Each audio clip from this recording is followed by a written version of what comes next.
Halo semua, Assalamualaikum warahmatullahi wabarakatuh. Perkenalkan, nama saya Indriani Paujiah dengan NIM 220602227 dari kelas A4 PGSD 2022 IKIP Siliwangi. Di sini saya akan memaparkan sedikit materi tentang sistem pendidikan di negara Jepang. Video ini dibuat untuk memenuhi tugas individu mata kuliah telaah kurikulum dan kapita selekta sekolah dasar. Untuk yang pertama ada profil dari negara Jepang. Negara Jepang dipimpin oleh Perdana Menteri yang bernama Shigeru Ishiba. Ibu kota dari negara Jepang yaitu kota Tokyo dengan lambang kekaisaran bunga krisan yang memiliki 16 helai mahkota yang disebut Kikono Gomon dalam bahasa Jepang. Lambang ini memiliki arti lambang mulia krisantemum. Bunga krisan dipilih sebagai lambang kekaisaran Jepang karena bentuknya yang mirip matahari dan keluarga kaisar dianggap sebagai keturunan dewa matahari atau Amaterasu. Untuk mata uang negara Jepang yaitu yen. 1 yen sama dengan 105 rupiah. Untuk bendera Jepang yaitu berwarna putih merah dengan berlatar putih dengan lingkaran merah di tengah yang melambangkan matahari terbit. Bentuk pemerintahan di negara Jepang yaitu Nihonkoku atau Nihonkoku adalah sebuah negara kesatuan yang bersistem parlementer dengan berbentuk monarki konstitusional. Letak negara Jepang itu berada di Kepulauan Asia Timur, letaknya di ujung barat Samudra Pasifik dan bersebelahan dengan Tiongkok, Korea Selatan, dan Rusia.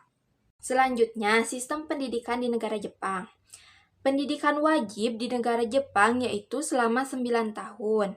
Semua anak usia 6-15 tahun wajib mengikuti pendidikan dasar yaitu sekolah dasar atau SD selama 6 tahun dan sekolah menengah pertama atau SMP selama 3 tahun. Untuk biaya pendidikannya, semua anak yang mengikuti sekolah di tingkat kelas 1 hingga 9 akan menerima pendidikan secara gratis. Dalam pendidikan di Jepang tidak ada ujian sekolah sampai dengan kelas 4 SD. Pada awal masuk sekolah, siswa di Jepang difokuskan pada pengembangan karakter dan membentuk perilaku yang baik. Metode pembelajarannya yaitu metode pembelajaran ala Jepang, yakni metode coba-coba, listen study, keharusan membaca, dan pembelajaran aktif. Metode pembelajaran coba-coba adalah metode pembelajaran yang bersifat ilmiah, menggairahkan semangat belajar, penuh penemuan baru, serta kepuasan berpikir sehingga tak heran jika siswa yang sebelumnya kurang suka menjadi sangat menggemarinya. Sedangkan metode lesson study yaitu metode pembelajaran kolaboratif dan berkelanjutan, berlandaskan prinsip-prinsip kolegialitas yang saling membantu dalam belajar untuk membangun komunitas belajar. Untuk masa sekolahnya yaitu 5 hari dalam sepekan. Khusus untuk hari Sabtu, siswa dapat mengikuti pembelajaran tambahan atau mengikuti kegiatan ekstrakurikuler. Selanjutnya ada kualifikasi guru di Jepang. Untuk jenjang pendidikan dasar SD dan SMP minimal lulusan sarjana S1. Untuk menjadi guru di negara Jepang, para calon guru harus menjalani kuliah di Universitas Keguruan untuk mendapatkan lisensi guru. Jika tidak masuk dalam Universitas Keguruan, maka mereka harus menjalani semacam kursus yang diselenggarakan oleh Badan Pemerintah Jepang yang bisa mengeluarkan lisensi untuk menjadi guru. Setelah itu, untuk menjadi guru di daerah tertentu juga, para calon guru harus mengikuti tes yang dilaksanakan di setiap daerah. Di Jepang, standarisasi setiap daerah berbeda-beda. Karena itu, setiap daerah mengeluarkan ujian sendiri untuk calon guru yang berminat mengajar di daerahnya. Misalnya, untuk mengajar di negara Tokyo, mereka harus mengikuti ujian khusus untuk menjadi guru di kota tersebut. Setelah mendaftar, maka calon guru harus mengikuti 2 kali ujian. Yang pertama, tes tertulis, dan jika lulus, mereka bisa mengikuti ujian wawancara. Bila keduanya lulus, maka calon guru tersebut akan dipilihkan sekolah tempat mereka mengajar nantinya oleh pejabat pendidikan di kota tersebut.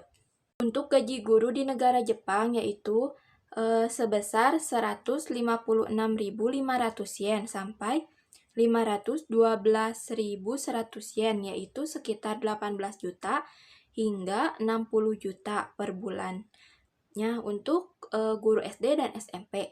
Sedangkan untuk guru SMA gajinya sedikit lebih tinggi.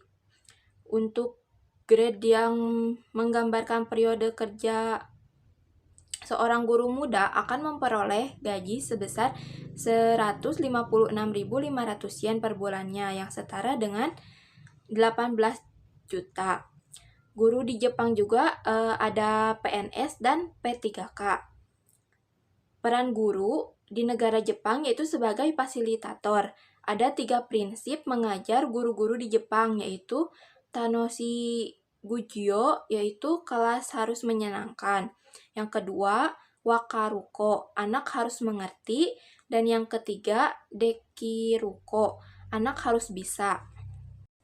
Untuk kurikulum pendidikan di Jepang, pada mata pelajaran wajib, sekolah di Jepang sedikit mempunyai kebebasan meramu sendiri kurikulum mata pelajaran sekolah. Mata pelajaran yang distandarkan secara nasional seperti bahasa Jepang, bahasa Inggris, matematika, sejarah, olahraga, keterampilan dan kesenian, integrated course, homeroom. Untuk integrated course adalah jam khusus untuk mempelajari banyak hal dan merupakan paduan beberapa subjek. Sedangkan homeroom adalah kegiatan aktivitas kelas, misalnya persiapan event tertentu, rekreasi kelas, pentas seni, dan lain sebagainya.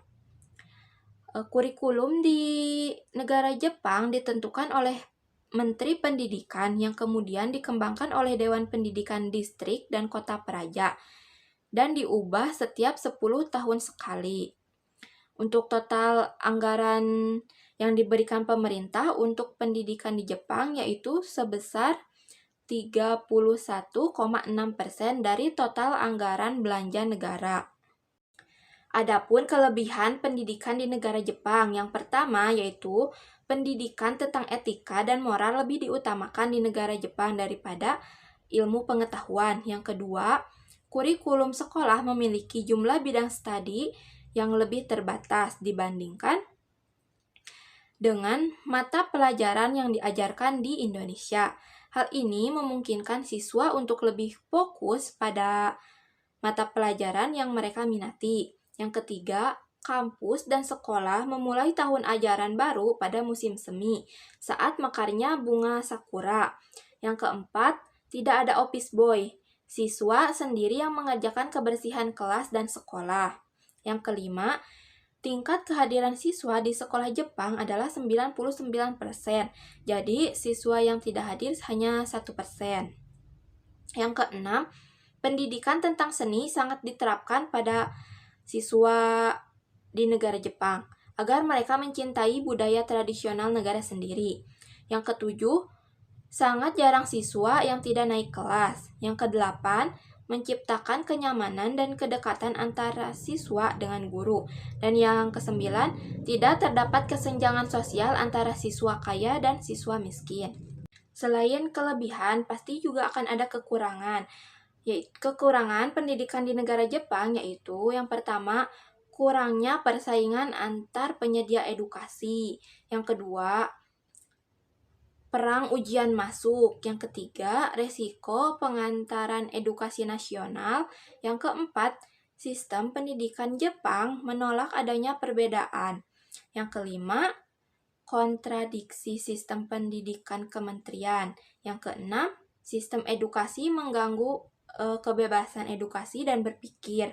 Yang ketujuh, sistem di Jepang tidak mengembangkan inkonvensionalitas atau kreativitas.